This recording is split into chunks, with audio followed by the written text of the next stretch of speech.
श्री महाभारत कथा आदि पर्व 24, 25 एवं 26वां अध्याय। ओम नमो भगवते वासुदेवाय।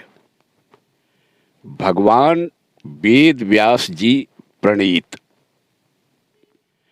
गरुण द्वारा अपने तेज और शरीर का संकोच, सूर्य के ताप से मूर्छित हुए सर्पों की रक्षा के लिए कद्रु द्वारा इंद्रदेव की स्तुति तथा इंद्रदेव द्वारा की वर्षा से सर्पों की प्रसन्नता। उग्र शर्मा जी कहते हैं, शौनकादि महर्षियों देवताओं द्वारा की हुई स्तुति सुनकर गरुड़ जी ने स्वयं भी अपने शरीर की ओर दृष्टिपात किया और उसे संकुचित कर लेने की तैयारी करने लगे। गरुड़ जी ने कहा, देवताओं, मेरे इस शरीर को देखने से संसार के समस्त प्राणी उस भयानक स्वरूप से उद्विग्न होकर डर न जाएं, इसलिए मैं अपने तेज को समेट लेता हूं। उग्र शर्मा जी कहते हैं, तदंतर इच्छानुसार चलने तथा रुचि के अनुसार पराक्रम प्रकट करने वाले पक्षी गरुड़ अपने भाई अरुण को पीठ पर चढ़ाकर पिता के घर से माता के समीप महासागर के दूसरे तट पर आए। जब सूर्य ने अपने भयंकर तेज के द्वारा संपूर्ण लोकों को दग्ध करने का विचार किया, उस समय गरुड़ जी महान तेजस्वी अरुण को पुनः पूर्व दिशा में लाकर सूर्य के समीप रख आए। रुरु ने पूछा, पिताजी, भगवान सूर्य ने उस समय संपूर्ण लोकों को दग्ध कर डालने का विचार क्यों किया? देवताओं ने उनका क्या हड़प लिया था जिससे उनके मन में क्रोध का संचार हो गया? प्रमति ने कहा, अनघ, जब राहु अमृत पी रहा था उस समय चंद्रमा और सूर्य ने उसका भेद बता दिया, इसीलिए उसने चंद्रमा और राहु सूर्य से भारी बैर बांध लिया और उन्हें सताने लगा। राहु से पीड़ित होने पर सूर्य के मन में क्रोध का आवेश हुआ। वे सोचने लगे, देवताओं के हित के लिए ही मैंने राहु का भेद खोला था, जिससे मेरे प्रति राहु का रोष बढ़ गया। अब उसका अत्यंत अनर्थकारी परिणाम दुख के रूप में अकेले मुझे प्राप्त होता है। संकट के अवसरों पर मुझे अपना कोई सहायक ही नहीं दिखाई देता। देवता लोग मुझे राहु से ग्रस्त होते देखते हैं तो भी चुपचाप सह लेते हैं। अतः संपूर्ण लोकों का विनाश करने के लिए निसंदेह मैं अस्ताचल पर जाकर वहीं ठहर जाऊंगा।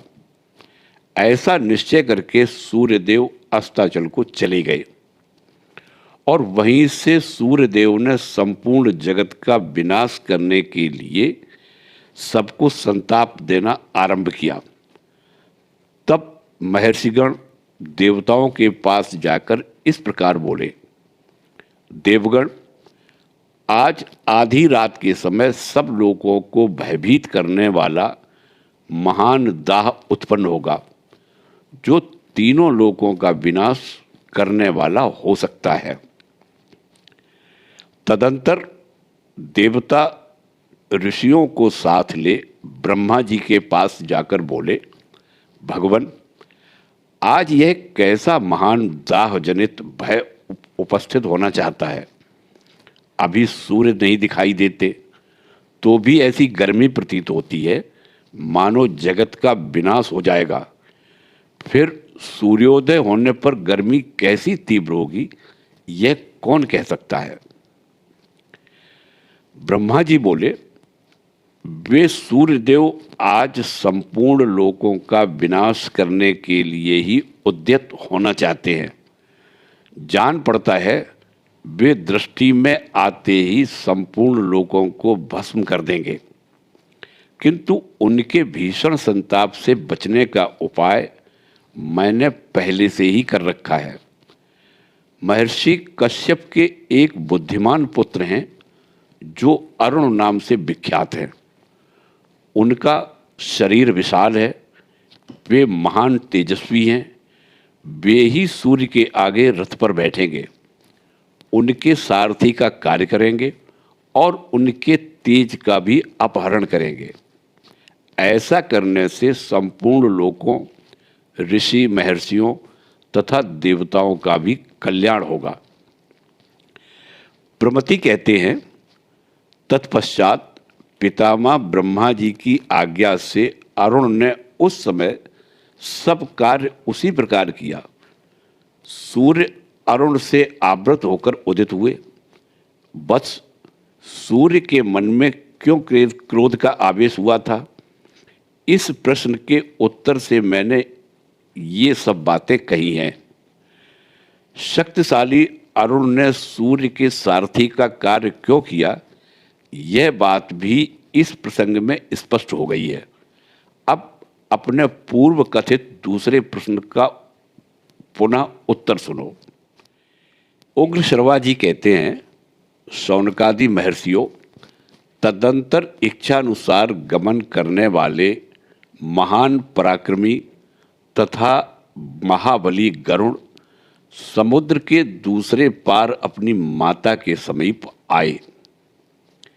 जहां उनकी माता बिनता बाजी हार जाने से दासी भाव को प्राप्त हो अत्यंत दुख से संतप्त रहती थी।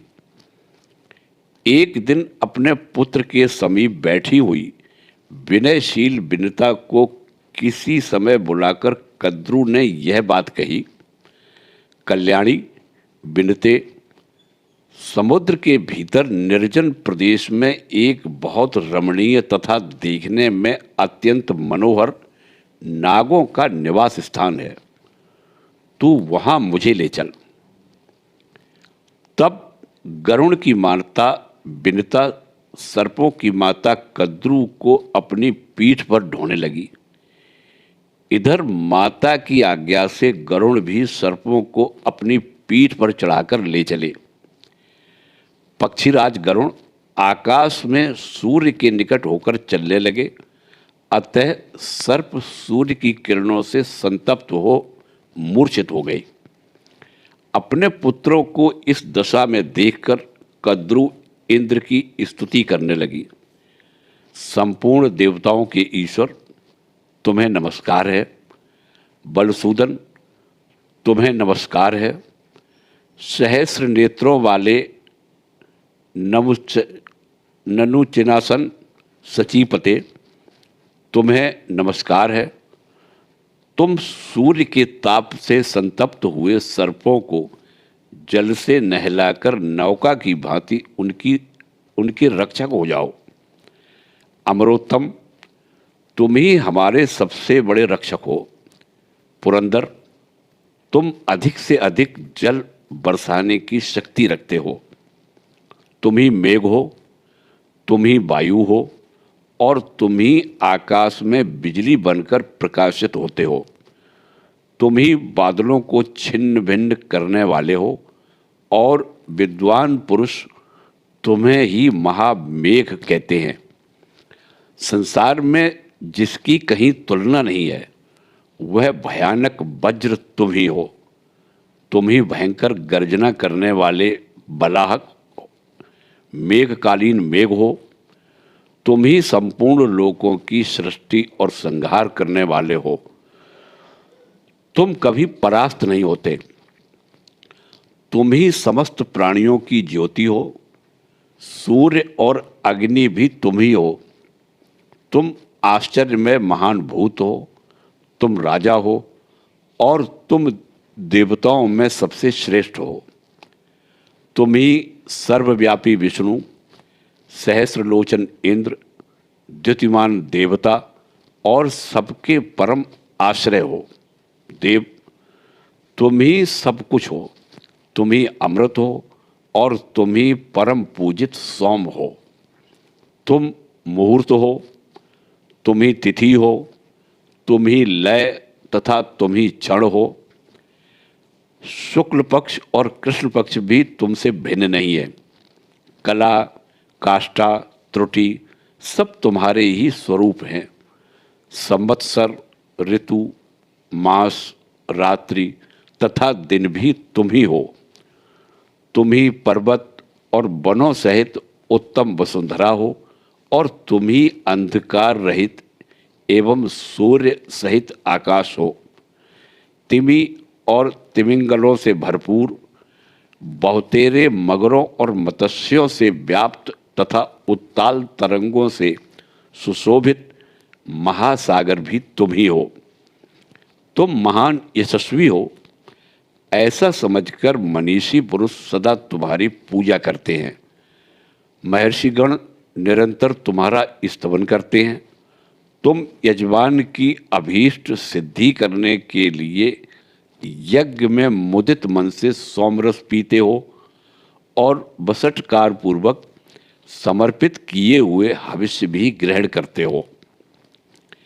इस जगत में अभीष्ट फल की प्राप्ति के लिए विप्रगण तुम्हारी पूजा करते हैं। अतुलित बल के भंडार इंद्र, वेदांगों में भी तुम्हारी ही महिमा का गान किया गया है। यज्ञपरायण श्रेष्ठ द्विज तुम्हारी प्राप्ति के लिए ही सर्वथा प्रयत्न करके वेदांगों का ज्ञान प्राप्त करते हैं।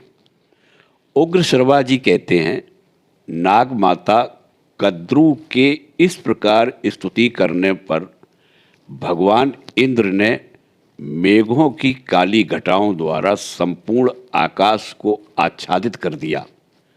साथ ही मेघों को आज्ञा दी, तुम सब शीतल जल की वर्षा करो। आज्ञा पाकर बिजलियों से प्रकाशित होने वाले उन मेघों ने प्रचुर जल की वृष्टि की। वे परस्पर अत्यंत गर्जना करते हुए आकाश से निरंतर पानी बरसा रहे। जोर जोर से गर्जने और लगातार असीम जल की वर्षा करने वाले अत्यंत अद्भुत जलचरों ने सारे आकाश को घेर सा लिया। असंख्य धारा रूप लहरों से युक्त वह व्योम समुद्र मानो नृत्य सा कर रहा था। भयंकर गर्जन तर्जन करने वाले वे मेघ बिजली और वायु से प्रकंपित हो उस समय निरंतर मूसलाधार पानी गिरा रहे थे। उनके द्वारा आच्छादित आकाश में चंद्रमा और सूर्य की किरणें भी अदृश्य हो गई थी। इंद्रदेव के इस प्रकार वर्षा करने पर नागों को बड़ा हर्ष हुआ। पृथ्वी पर सब ओर पानी ही पानी भर गया। वह शीतल और निर्मल जल रसातल तक पहुंच गया। उस समय सारा भूतल जल की असंख्य तरंगों से आच्छादित हो गया था। इस प्रकार वर्षा से संतुष्ट हुए सर्प अपनी माता के साथ रामणीयक द्वीप में आ गए। इस प्रकार श्री महाभारत आदि पर्व के अंतर्गत आस्तिक पर्व में गरुड़ चरित्र विषयक 26वां अध्याय पूरा हुआ। जय श्री कृष्णा।